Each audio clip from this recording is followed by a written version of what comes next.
Hello, ladies and gentlemen. Welcome to Swee Lee Weekly Workshops. Today we have a Singaporean prog rock band, Bolden, running us through extended techniques and sound for bass and drums. So, give a big round of applause for Bolden! Yeah! Alright, take it away, boys.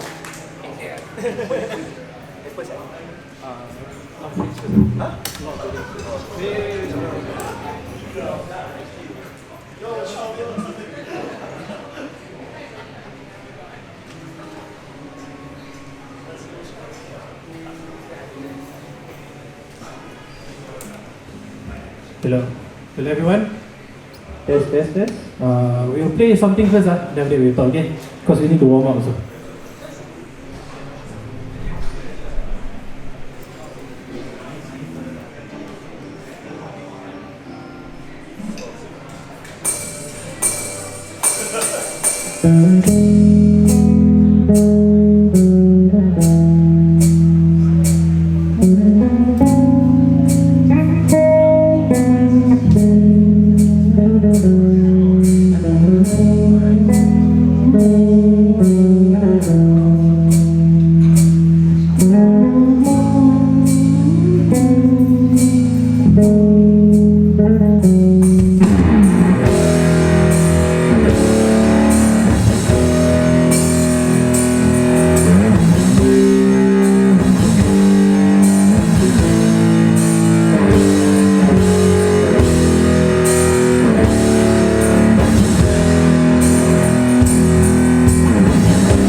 How's the sound, guys?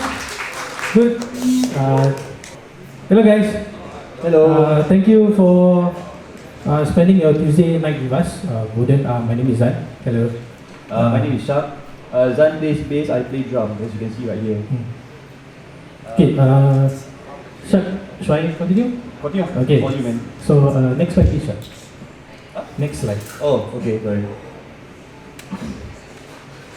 Okay. As always, musicians, we are always full of disclaimers. So we're gonna clear all the disclaimers first. Other than this, right, Shak and I are not formally musically trained. So whatever we are talking about, it's through YouTube, songs that we listen to, And ourselves. ultimately, lifetime experiences. Lifetime experiences. Whatever we do experience outside, we internalize it and write it down music. Yes, That's what we are. and also from our friends. Yeah, friends. You guys, thank you. Yeah. And we take from inspiration from other modes of life also, such as gaming, movies, pop culture. Music does not only influence music, life influences music. So keep that in mind. That's how we play by feeling. We don't, as like what Zan said, we're not musically formally trained, so we actually feel our stuff. Yeah, more or less. So what we just played just now is applicable because we are only two-man band. For when we play with other bands, right, we do not use this because it's either we will get kicked out or everyone will complain about us. Okay, basically drum and bass, as you guys know, we are there as the foundation, right? Once we start to play a bit more, then the band start to complain about us, especially the guitarist. No, I'm just looking at the yeah. Okay, so that's all our disclaimers. Okay, so the content for today. Okay, please take out your textbooks. No textbooks. Welcome to the Golden Tech Talk, everyone. This is the stuff that we're going to go through today. So first up, we have sounds and frequencies. What is sounds and effects? What is it all about, Zan? What we use to try to fill up the sound. The keyword is try. Then after that, we will have quarter harmony, which is how we actually songwrite our songs. We do vertical and horizontal compositions, and then we will talk about a bit about drum composition also. And the last one will be harmonics on the bass. I do not know whether you can hear.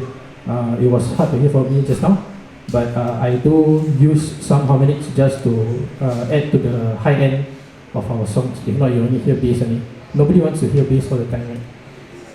Well, no reply. I don't. Actually, I don't hear bass all the time.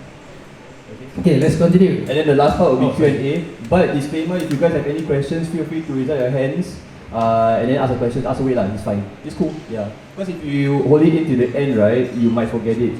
Yeah. It's like holding your fart in and you forget to fart afterwards. So please, if you feel like asking a question, please raise up your hand and ask us. Feel free. Okay, so if you guys are wondering who we are and why we are doing, why we are here. So we actually, we are called Boden. We are a two-piece progressive instrumental band. Progressive instrumental, for lack of a better term, because we are very experimental, we don't have any vocals, and yeah, so it's only Zan on bass, as you can see, and me on drums. So we actually were formed in 2019, so it's our 6th year together, Zan. Wow. Yay! Woo! 6 years! Longer than your marriage. Hey, sorry, Aisha. 6 years older than some kids, you know. Actually, all those kids born 2020. Yeah, we are older than them. What else I want to say? Alright, so we actually have we've played gigs locally, a couple overseas as well. We also have our debut album. If you guys want to check out, we have our debut album right here, in front of the table right here. Yeah, we released it in 2023, end of 2023. It's a 10-track album. We are big nerds basically. So our concept album is basically it's set in medieval fantasy of a hero's journey of dark. Good versus evil, basically, yeah. With the good triumphing in the end. Yep. So if you guys want to know about it, you can talk to us and all that about it later. Okay, before we continue, right, we would like to give a few thanks before we progress. So for this to happen, we have to thank three guys. First is Chester, who's at the soundboard there. He's the one who proposed the idea to us. Yeah. And of course, okay. Then of course is Isaac. Where's Isaac? Isaac, thank you, man. Thank you so much. And of course, the last guy is actually Sam, but I think Sam is sick today, right? Oh, he tidur, he's sleeping, so 76 today, so We will whoever never said, forget Sen. We will never forget Sen. yeah. And of course, all of you for coming down so that we all can talk to you guys. Yeah, thank you. You can be anywhere else, but you chose to be here, so thank you from bottom of our hearts. And also, right, Tuesday nights is our usual jamming sessions. So it's kind of cool, right, for us to actually sit down here and jam with you guys as well. Yeah, so to us, right, this is just a jamming session with all y'all. So yeah, thank you for It's being not part of just, it. it's not just, it's really... Oh, it's more than that. Sorry, let me rephrase. It's more than just a jamming session. Yep. Okay, so next slide. Okay, so the first item we'll go through is sound and effects. Okay, this slide, right, is for all the aspiring sound engineers like me. These are all the frequencies that we have found to be quite true for our band lah. What I usually do post processing, right? Let's say I record us as when we are playing a set, right? Is that whatever you see here, I will cut from the bass so that it doesn't impede whatever the drum is doing. So the main problem, right, with drum and bass, right? If I think most of you who do sound engineering will know, the low mids is a very big problem. It will sound muddy as well, right? So this is what we know lah. That's it. Let's carry on before I start rambling on. Do you want me to talk about the drums a bit? Okay. No, yeah. Actually, as you can see, the hertz. Actually, I don't know much about sound engineering or mixing, so all this is just expertise. But if you guys must know, for those who don't know what drums are, there are many items. One hit is one sound. Tong, tong, tong. Right? I mean, basic element, basic stuff lah. So each hit produces a different frequency because it produces a different sound. So drums is not tied to one sound, one frequency. It's a range of frequencies. So recording that, please keep that in mind. Am I correct, Izan? Yes. Sorry. Yeah. Okay. Okay. So for the bass, right, the main stuff that I will usually use for Boden is these three lah. It's not in order of my signal chain. Whoever put reverb first and then after that put distortion, I don't know what song you're doing. Okay. But okay, reverb is important for us, right? It's because when I'm trying to shift chords, because my shifting not very good lah. So the reverb, right, will help pack the sound. Okay, so if let's say I off my reverb, but this is what it doesn't sound like.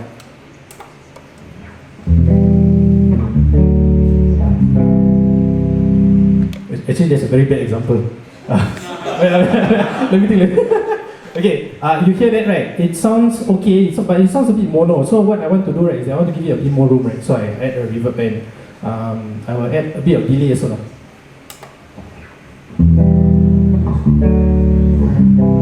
So you can hear a bit of a shimmer at the side, you know. Yeah, it's just a.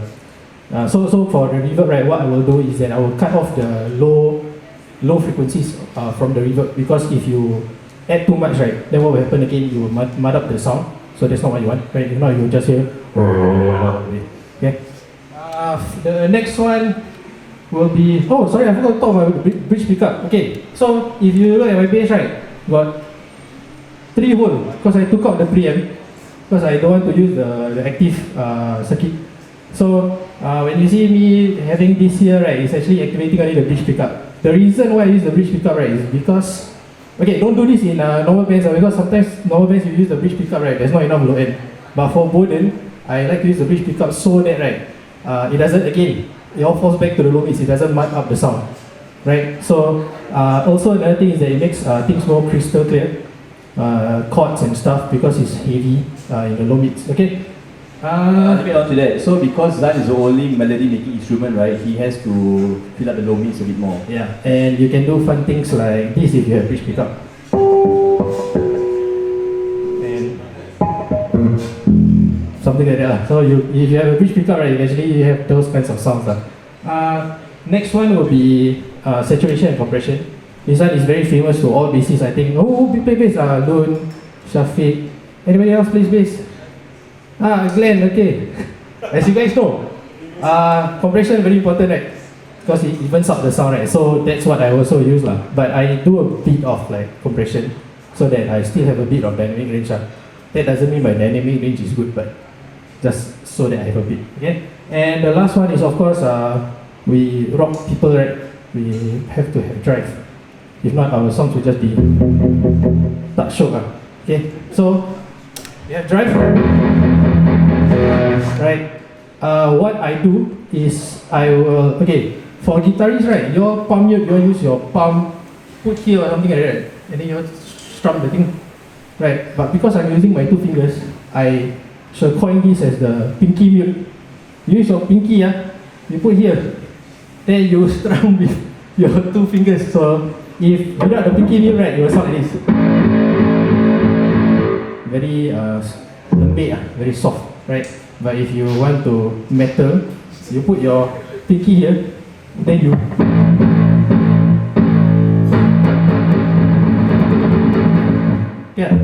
Yeah, so pinky very important, right? And that's it, thank you very much. Now it's Shark's turn. Oh, okay, so it's my turn, alright. So drums, these are the cymbals that I use. Obviously, we can't use, these are not the cymbals I use right now, because right now we're using E-kit, but acoustic-wise, I use a range of Sabian cymbals. So you guys must know Swee Lee actually has the pair cymbal. I like Sabian lah, so yeah. I'm not a Zildjian fan, so yeah. Okay, so I typically categorize my cymbals into 2 categories. The time-keeping cymbals and the extra cymbals. So what are time-keeping cymbals? Time-keeping cymbals are the hi-hats and the right. So these are the ones where you hit with your right hand or with your left ear, right? Use to keep time on. Hi-hat, then right.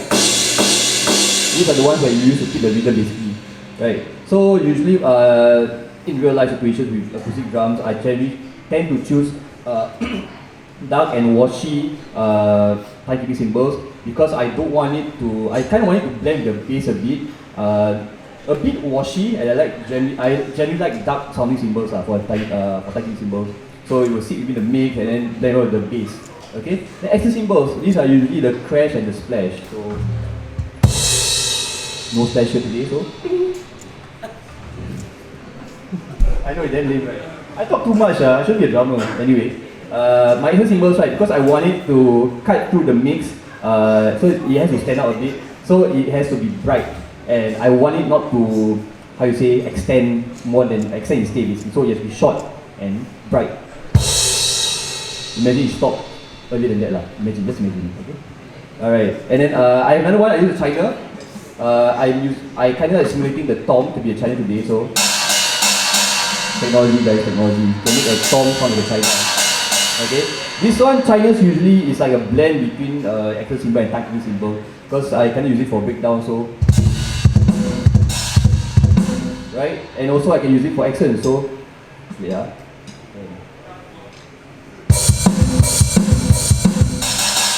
Something like that, right? So I want to cut through the mix, but I can also use a time-keeping cymbal. So I'll say that China, it's kind of like a mix between a time-keeping cymbal and extra cymbals, okay? And also next item I use is dub pedals. Why is dub pedals? Because I think sometimes I'm a bit lazy, right? And also I don't want to I don't fatigue out my leg from doing single pedal too much. So if I use dub pedal, I'll use it. It's kind of like work smart, don't work hard. So you say it's a part, right, where it's a bit fast instead of my leg tired already, so myself. So yep, if I can do it with double, might as well use double, even out the energy between the 2 legs. Biology lah, right? Okay, and also for our songwriting stuff, right? When we hit a roadblock, I always tell Zan, if you don't want to write, when in doubt, just break down. So we doubt for there. So like do what else to do, just half time it on, then break down. Yep, yeah, and that's why we doubt pedals. Okay, and the snare that I always use, if you guys know this local drum manufacturer called Coben Drums, I actually have that, so it's actually damn nice. Oh shit, sorry, I'm locking it. You guys might see, man, I'm very proud of my snare right here, okay? It's lasted me for like 3 years so far, I think. I can't remember when I bought it. Yeah, so it's a local drum manufacturer, one of a kind, if I'm not wrong. It's 14 by 6.5 brass snare. It's very versatile, so I can tune it high, tune it low. I'll say it uses less effort to make it sound good. But I think I'm a bit lazy lah, so I don't use much effort. I rather use my time playing games most of the time. Right, so it's not fun. I rather like it, I kind of like it punchy, not tune too high, you know, I can play for different genres basically. So like it's a one snare fits all situation. Okay, cool. Next slide. Let's use that. Okay, next one is chordal harmony. As you can hear just now, it was a heavy song, but there was a small section where I played chords, right? So playing bass on chords, sorry. No, playing chords on bass, right, might be a bit difficult, right? Because once you add this string in, it becomes muddy. I will say muddy a lot of times in this workshop because just basically bass very muddy. Okay, next slide please. So the first one is vertical composition. I think you guys know this. Nowadays modern music, right, we will rely mostly on chords. So like you see here the A minor, C, F, G, almost every pop song, or rather most of the pop songs use this kind of cadence, correct? You can actually extend it to a 8-bar chord cadence and stuff. So we will give you an example of this vertical composition in our song. It's from our track application. Play now. Okay.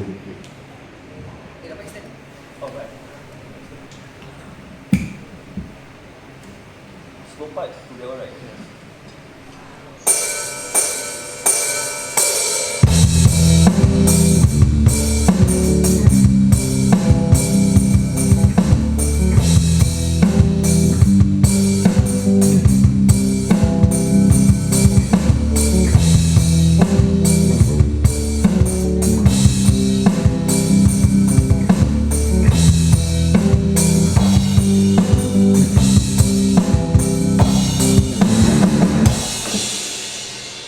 So that is basically vertical composition. So what I was playing just now is a mix of E minor, C, D, and G.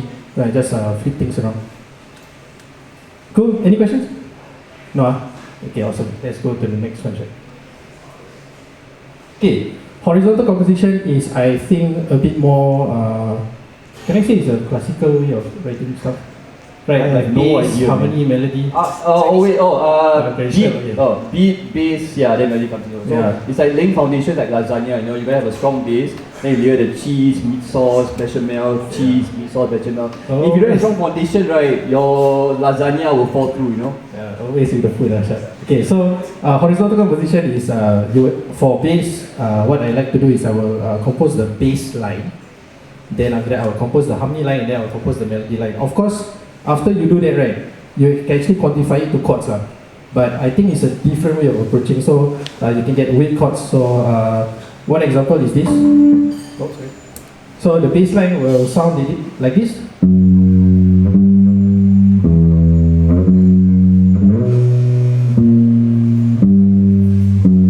That's the bass line, right? Then after that, you will have a harmony line on top which goes like this.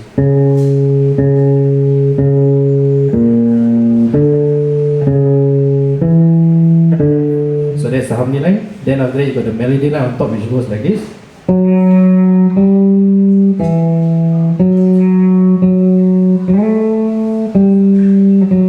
So after you have these three parts, interpolating parts going together, right, you can actually quantify them as chords. So I will play them together.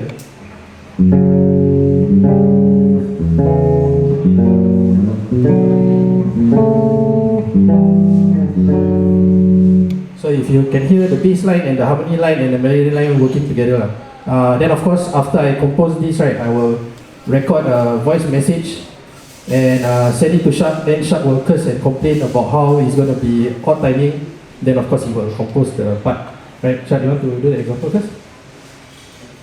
Should we do the example? Oh, okay, sure. Yeah. Play for me the first few notes.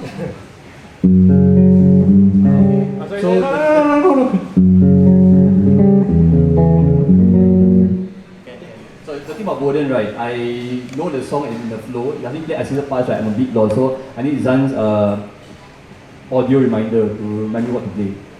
Ready?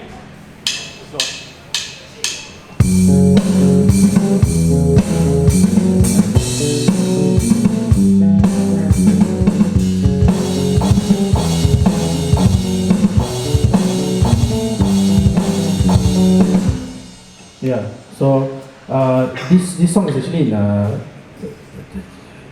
13. Yeah, so the previous part was 7/6, and then this part what we composed is 6 and 7. So usually for me, I will try to compose the chord qualities first, or what kind of vibe am I going for. Then after that, I will worry about the timing. Okay. Shad, anything you have to talk about this one? Or just continue? Okay, you just continue. Okay, so this is my turn. Okay, so drum compositions, like what Zan explained earlier, he will send me an audio recording or a bass recording, then it's up to me to figure it out. Sometimes or half the time, he won't know what the time signature is, so it's left for me to count. For me, right, it's like again, like I said, lasagna. You gotta build a stable foundation first. So stable foundation is the backbeat, so you gotta figure out where the bass and the snare lies. Everything else comes later. So when you figure out where the backbeat lies, right, you place the snare and the kick accordingly, you can build your groove around it. Yeah. So everything else like the ghost notes, cymbals will come later. So usually the philosophy of Bowden, right, is to, even though it might be odd timing stuff, we don't want it to sound too drastic, out of place, where it might shift the listener's point of view. So let's say we're going for 4/4, right? They want to change timing. We don't want it to shift too drastic and make people like it's like a jerking motion, start and stop motion. So we want to have a bit of flow to our songs. So again, figuring out where the kick and snare is. Okay, and obviously if you guys are very pro, right, unlike me, always play what you feel is natural to yourself. I'm not that good, to be honest. I play what I feel like playing and what I feel comfortable with. Like for example, I can't play any, let's say give me any song, right? I can't play beat by beat exactly what original plays. I'll play the basics, but I'll add my own groove to it because I feel natural doing that, right? So if you feel, once you got the kick and snare, play what you feel is more natural to you, and then everything will play itself out. Yep. So we'll do an example. Right.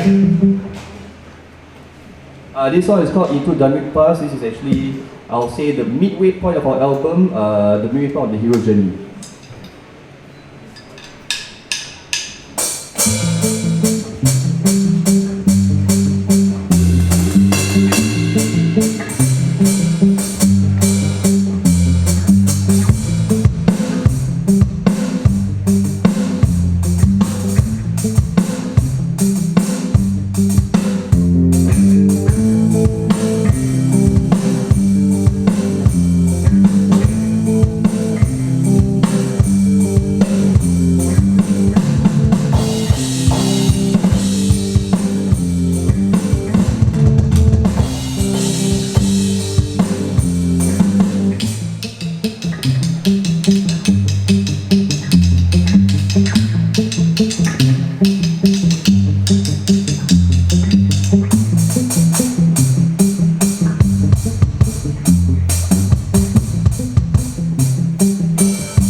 To explain the drum.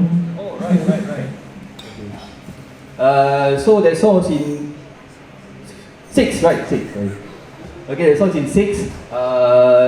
Again, build a foundation. So for me, I try to do progressive. So maybe bring it's like kind of like teasing the listener a bit, right? We play simple, let's go on the journey, guys, play simple together. Then after that, I try to maybe, once I got them in, right, you lay them, give them the heavy stuff. So always start simple, and then progressively,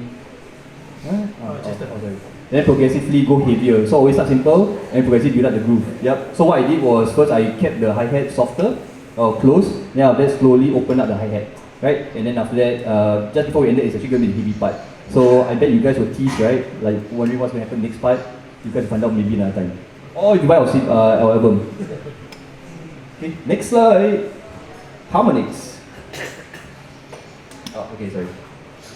Okay, for bass, right, usually you have the low end, right? So high end is a very big problem. So what I will try to do sometimes to just break the monotony of just low end, right, would be playing harmonics. So who here knows Jaco Pastorius? Only me, Oh, okay, very nice, thank you. Luckily I'm not the only man. Okay, so Jaco Pastorius actually was the first bass player, right? Or one of the first to actually popularize playing harmonics. So he played something like,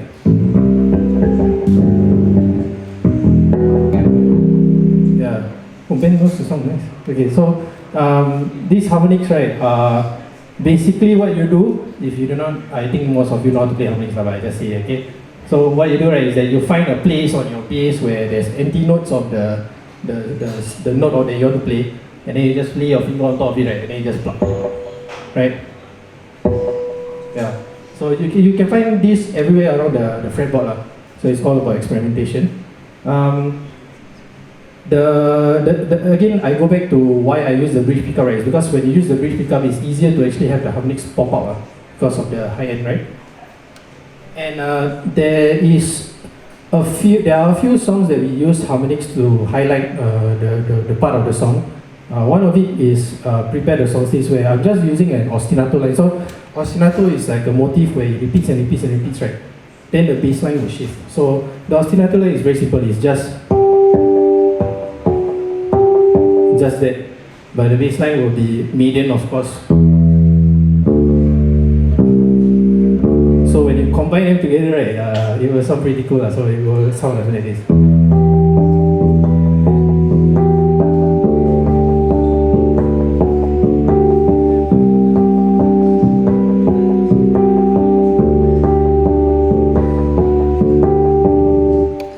Yeah, so there's a bit of interplay between the bass and the high melody notes. We're going to play this song. I will show you the two parts where first it's just very chill and relaxed, and then we will go to like a more dancey beat. Okay, then that's where the bass line start to pick up speed. Okay.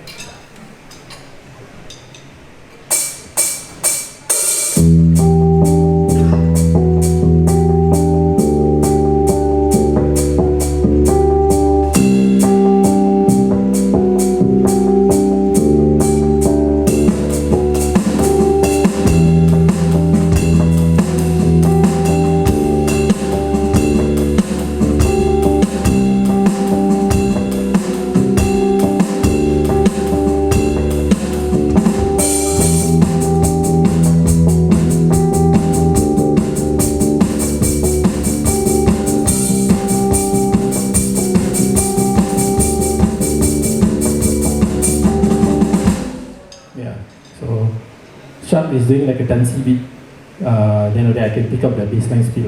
Okay. Yeah. So again, like I said earlier, you gotta play it simple first or play it softer. Play the dynamic, start soft, then go heavy or faster or heavier, depending on your liking. So what I did, right, I tried to draw the listener in by playing a bit softer. Maybe play on your perception. It's gonna be a simple beat, but actually what I did was my technique was on the off beat, so the snare, or also between the snare and the bell itself, so giving like a swish, push, pull kind of feel, side to side kind of thing, right? Yeah, then after that, when picking it up, then begin to dance it basically. So 4 on the floor, double hand hi-hat kind of thing. Yeah. So I just gonna say that riff will never go over for me lah. Damn nice, bro. Yeah, very nice. Yeah. Okay. So harmonics. So of course, again, natural harmonics, you can actually add effects to it, but if I use the same method with drive, right, you want to hear how terrible it sounds? Okay, let's hear how terrible it sounds if I put drive on it. Actually, not so bad.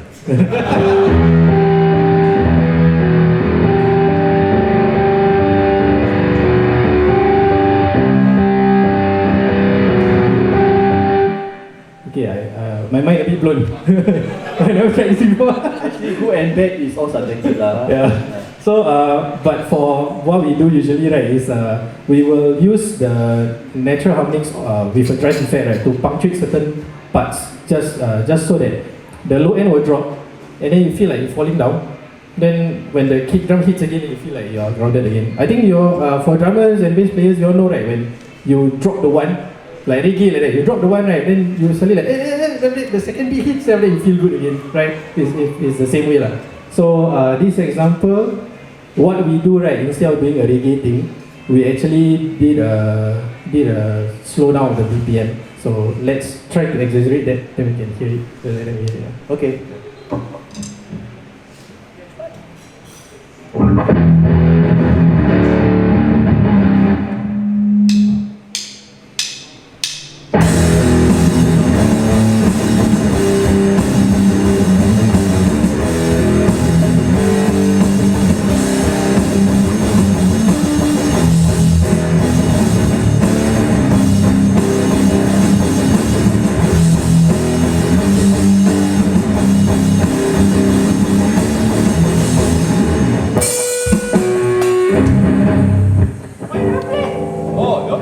timing sorry, the one time. Okay, we just play the 2 cycles before that. Okay, okay.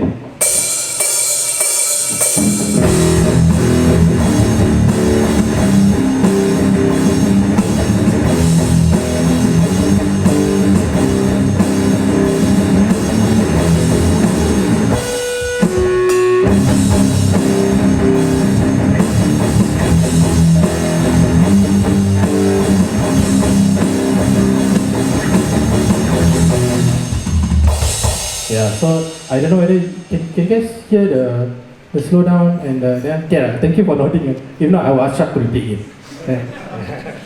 Okay, so that's all for bass. Maybe Chuck you can talk about. Yeah, so the feel that Zan is referring to is when I did the feel to the slowdown. So you see that's it. So basically there is a signal for us to go into a slow tempo.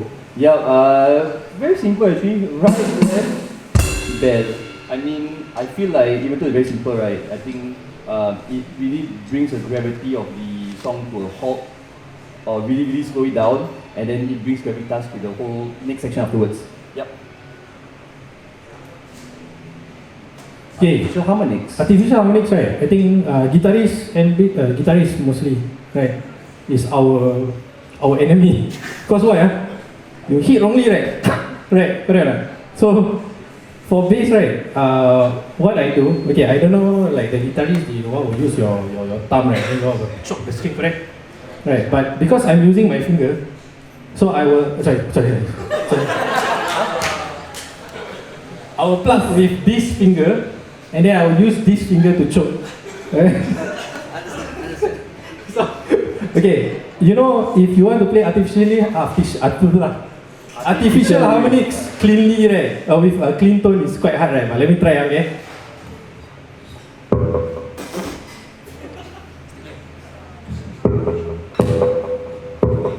Something like that? Right, but of course you usually want to do it, you drive, so.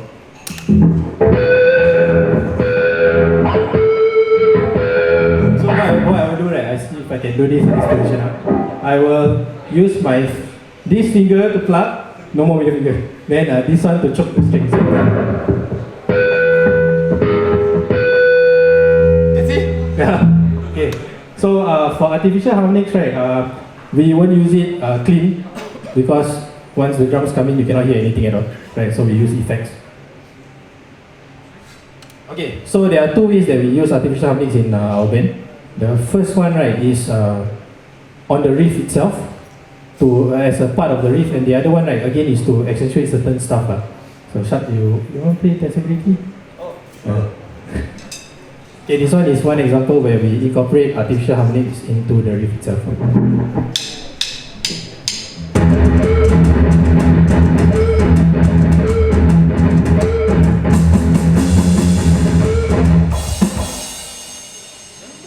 Okay. Good enough for example? You want more from Shad? Yes. Okay. Shad accepts the challenge. The whole thing or just second part? The whole thing. Since you accept your challenge, let's go.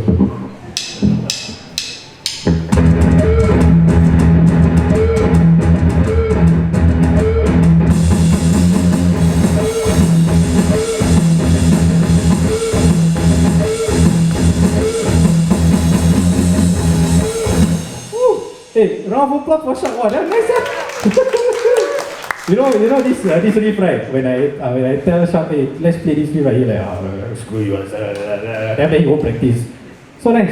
Thank you, Shad. I practiced just before you all came. Oh. Yeah. Visualization in your brain. Okay, then the next one, right, the other way that we actually use artificial mix, right, is to accentuate certain stuff. So there's a song that we have. It's called Voyage. It's a new song. What we do is that what I do, right, is that I will add a bass octave on it, and then after that I will use artificial harmonics. Okay? Oh, Zan, what is a bass octave? A bass octave sounds like this, So if you think bass not enough bass really, right, what you do is instead of this, right, you add another bass octave in, and then you can hear so more metal, okay? Or rather, actually it's a cheat code. So if let's say you cannot play power chords very quickly, right, like me, you on the bass octave, then you only need to play one string only. Yeah, just a hack for you guys. Don't follow me. Okay. Right, which part? The breakdown lah.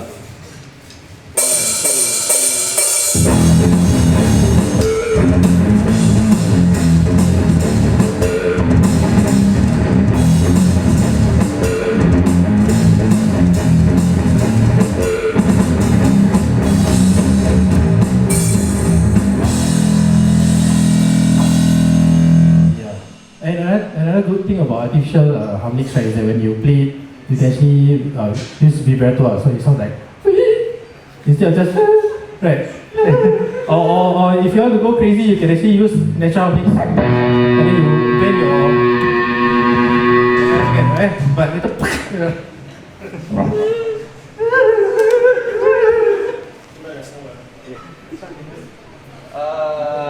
nothing much for me to say here except that whatever Zan is playing, I feel it in my heart, internalize it, and it comes out through my limbs. And that's how drums are formed. Drum parts are formed. That's why I can't explain to you what I play, why I play what I play. Just like I hear it, I feel it, I think it, then it comes out. Yeah. Manifest. Manifest. That's why What you feel, you manifest. That's why we are a great couple. Cannot lah, later girlfriend jealous, my wife jealous. Yeah, cannot. Choi. Okay. Next one. I think we've come to the last-ish slide. Woo! Yeah. Questions? Thank you for your attention. Class is dismissed, but before you go, you can ask questions first. Anyone want to ask questions? Please, don't be shy. Alright. Clement! Okay, Clement, can you come here Hey. and ask questions? No, use the mic. How do you know my name? Please come to the front so everyone can hear your question. This is a learning experience. No, cannot, because there's no clarity. Hi. Hi, what's your name? My name is Clement. What is your question for the class today? Yes. Cher, what's your favorite odd time signature? Woof. Wait. What's your favorite odd time signature for both? Because I'm pretty sure you guys have different odd time signature, like your favorite odd time signature individually. So.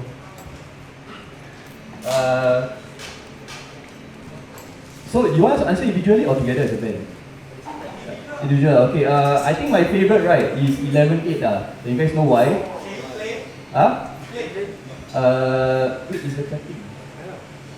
Okay, so during our live sets, right, we have this moment in the set whereby Zan will gather the crowd together and clap along. We'll do clapping first, then we play, okay? Okay, we do clapping again since Shark accepts the challenge again. So we're going to clap in 11. So this is how you think about it. Use words, right, to remember stuff. So this is how it goes up.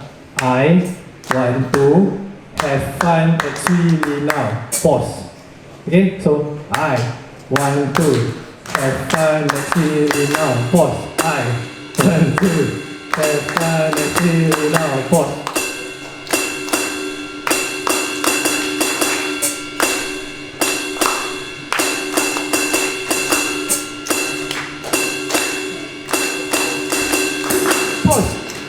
Okay, nice guys. You guys are prop as well, man. Woo. Prop. Okay, now what's your favorite signature? You know my brain, like, my stupid brain say 4/4, but then no, 4 is not. 4 is not right. Yeah, 4 is not. I think 7 I think so. Yeah. Thank you for your question. Why 7? I don't know. Actually, I like everything, but 7 Okay, can you show us an example? No No, I mean, you gotta say it, you gotta elaborate it, right? It's only fair because some people don't know how 7 sounds like. To them, it's like 1, 2, 3, 4, 5, 6, 7, 1, 2, 3, 4, 5, 6. Yeah, that's how you do it. No. Okay, so for Border, right, because when we play odd time stuff, we make it simple for ourselves because we're not that good, so we break it down. So for 7, it can be like a 4 plus 3. So 1, 2, 3, 4, 1, 2, 3, 2, 2, 3, 4, 2, 2, 3, 3, 2, 3, 4, 3, 2, 3. So that is a 7 itself. Okay? Can you show example then? What example? I don't know. You say 7 is your favorite example, signature, ma? So I thought you had example in mind. We don't have a song in 7. I thought we do. We don't? Oh, yeah, we do. Okay, we do. You know the last part of Strength? You have to play for me there, I remember. Hey, don't laugh, lah. Maybe you hum a bit, Hey, I'm thinking, bro. I have to hum if I cannot. 7? Wait. Shh.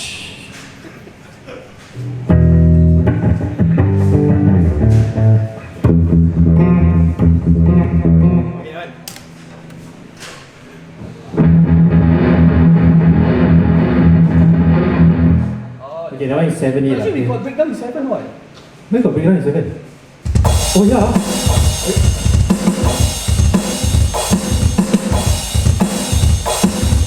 Nice voice right?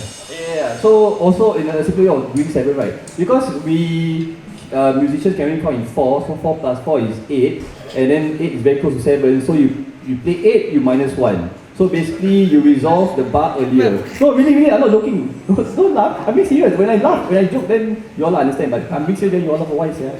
Okay, so 4 plus 4, and then you minus 1 is 7. So it's like 1, 2, 3, 4, 5, 6, 7, 1, 2, 3, 4, 5, 6, 7, 1, 2, 3, 4, 5, 6, 7, 1, 2, 3, 4, 5, 6, 7. Oh, So you resolve earlier a bit, yeah. So basically, you minus 1 bit in your head. Okay, next question lah. Okay. Next question. Yeah. I mean, you can ask us about our lives, our journey, our music, anything. Yeah. Oh, maybe fun fact. I start with fun fact. Okay, so right, typically, both of us, right, we don't listen to prog. Maybe Zan does much more than me. I'm basically a pop punk kid. Anyone here going neck deep? Neck deep, no? Oh, damn, okay. Nobody that rich lah, sir. Oh, damn. Hey.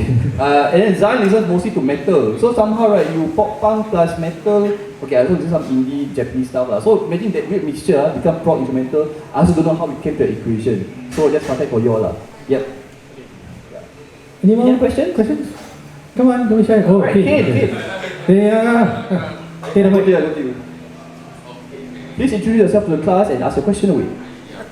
Okay, so my question to you is, what advice would you give to new and upcoming musicians who want to like transition and learn from a new instrument, like per se, maybe drums to bass or like any kind of instrument? Wow, loaded question because I didn't play drums here. The reason why I play drums, I can't play anything else. No, really, true. I cannot do the ching, my fingers a bit like, spastic a bit. I can only do the pa, Yeah. Any can do the pa.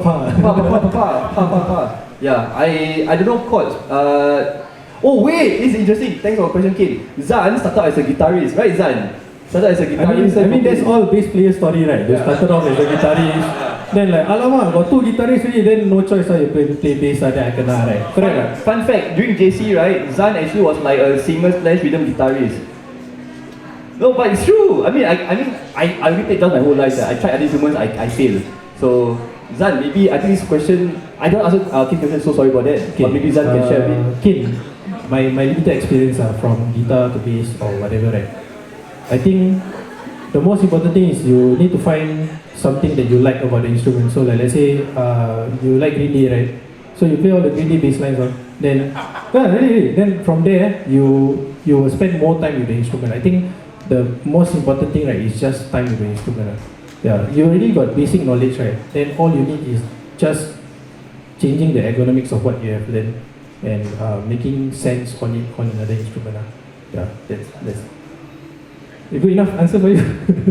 Maybe I can add on a bit. So like I don't have the personal experience, but I can imagine, let's say if I was a drummer transitioning to bass, right? Because both instruments share a very intricate, intimate relationship with each other.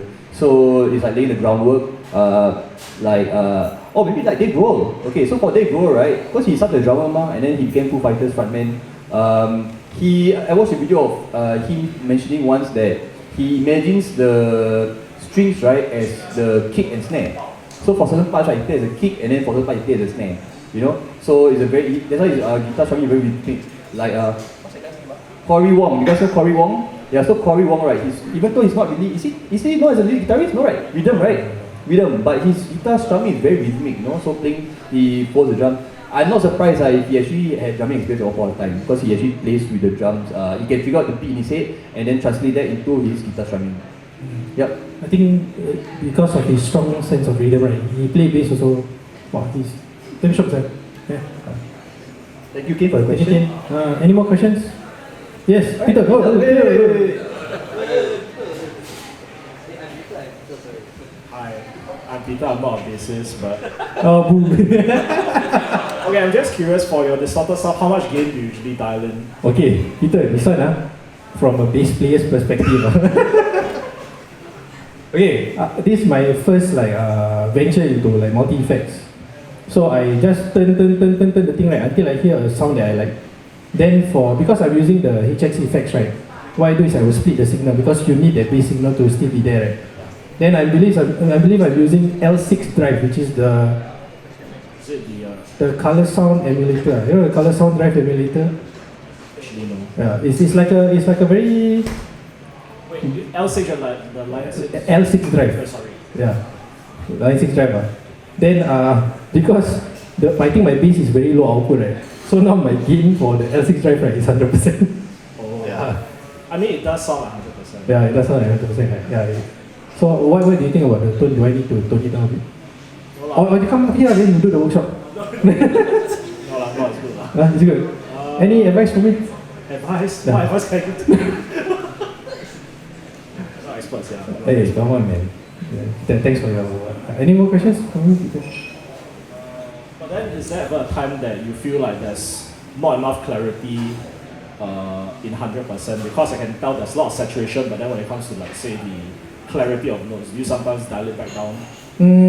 I think maybe because I split the signal, right? Yeah. Then the clarity comes from the the dry signal. Okay. Maybe that's why when I play like maybe I play a fifth or a sixth or third, right? You still can hear a bit. Okay. Because of that dry signal. Yeah. Thank you, Peter. Any more questions? Please. Hey, got clean again. Sorry, we only have time for one last question. I just got told, I'm so sorry. But if you guys have a question, right, you can always leap out with us after this. We can ask a question away personally. Right. Glenn, one last question? Please say your name and question for the class.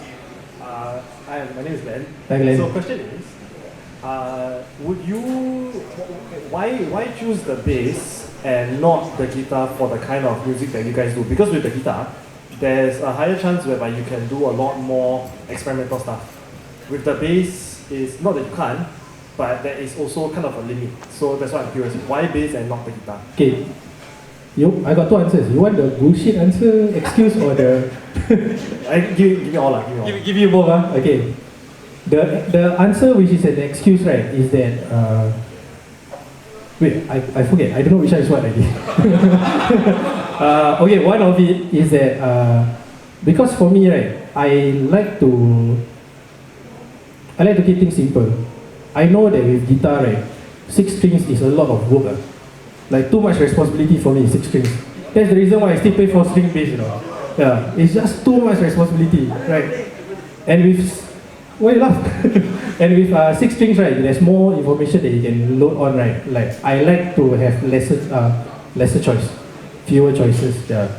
The other one, right, is that okay, with guitar, you can actually split your signal, have one to the bass amp, one into the guitar amp, and then after that you can put a bass octaver to the bass amp and stuff, right? Very mafan, bro. So just one, that's it.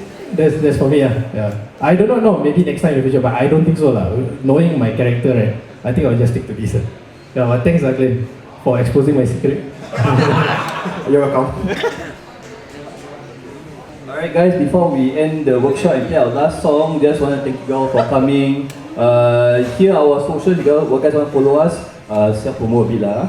We have Bandcamp, Instagram, YouTube and Gmail, or you can just scan the QR code here for more information. We have CDs available if you guys want to buy or just want to hang out with us later, we'll be around. We also have some stickers available, you can ask us for it lah basically. Okay, so we're going to play our last song. This is actually application we played a few times, we played a couple times just now earlier actually. It's the last song on the album. It is the pinnacle of our songwriting. It is also the end of the hero's journey whereby he basically self-sacrificed himself for the greater good of the realm. Okay, it's also the first single that we released so it's a music video for that, you can check it out. Okay, so thank you all for coming. Yeah, thank you. I don't know what to say. Thank you! Because I got no piece of food. Okay, thank you guys. Last song for today, right?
Thank you. And workshop cut. Finish. Hang around, stick with us, in each other. Okay? Thank you.